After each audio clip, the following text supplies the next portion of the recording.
Орой минь ноёд хадагтай нараа. Та бүхэнтэйгээ энд уулзаж байгаадаа баяртай байна. Чехийн элчин сайдын яамны өмнөөс та бүхэндээ мэдчилье.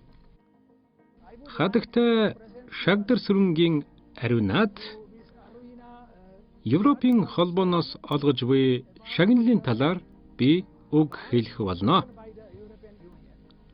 Ардчлал, хууль дүрм, хүний эрхийг хамгаалах нь хүний үндсэн эрхэм чанарыг батгахад харилцан хувь нэмэр оруулах зарчим билээ.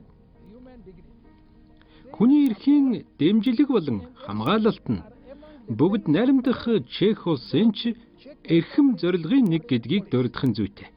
Бүгд найрамдах Чех улсын бодлого бол хүний эрхийг хүмүүний эрхэм чанарын үндэс суурь хэмээн итгэж, хүний эрх чөлөөгөө сурталчлан таниулах, үүнийхээ дагуу түншлэгч улсуудаа гадаад бодлогоор дамжуулан хүний эрхийг ухуулан сурталчлахыг эрмэлздэг бөгөөд үүнд Монгол улс ч мөн багтана.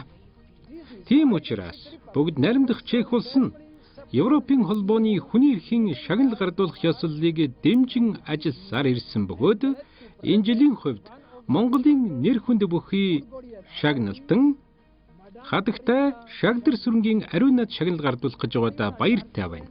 Шагдар сүрэнгийн ариунаа мэргэжлийн сэтгүүлч, бизнесийн удирдлагын магистр, хүн ам зүйн докторант, 2000 онд Монголын эмэгтэйчүүдийн холбооны Монголжинго сонины сэтгүүлч редактораар ажлын гараагаа эхэлж байсан түүхтэй. 2003 онд тэрээр хэвлэл мэдээллийн хэлтсэн тэргүүн болсон юм. Хожим нь Монголын эмэгтэйчүүдийн холбооны дэд ерөнхийлөгч хийж байсан.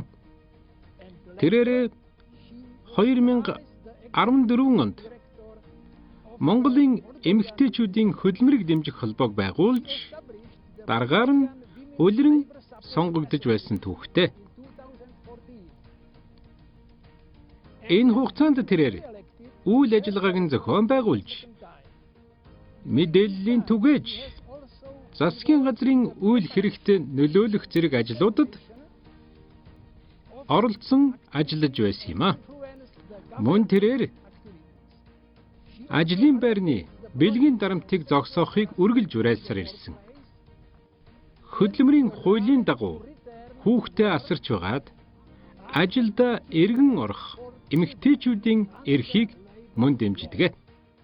Хадагтай ариунаа нь олон жилийн турш эмэгтэйчүүдийн эрхийг хамгаалах үйл хэрэгтээ хоёргүй сэтгэлээр зүтгэж өөрийгөө баталж чадсан хүн юм. Энэ сайхан ажлынхан буйнаар ариунаа Монголын эмэгтэйчүүдийн эрхийг хамгаалах тал дээр олон нийтийн зүгээс гүн хүндлэл хүлээсэн хүн бөгөөд бид түүнд мөн хүндэтгэл үзүүлж байгааг хүлээн авна. Баярлалаа.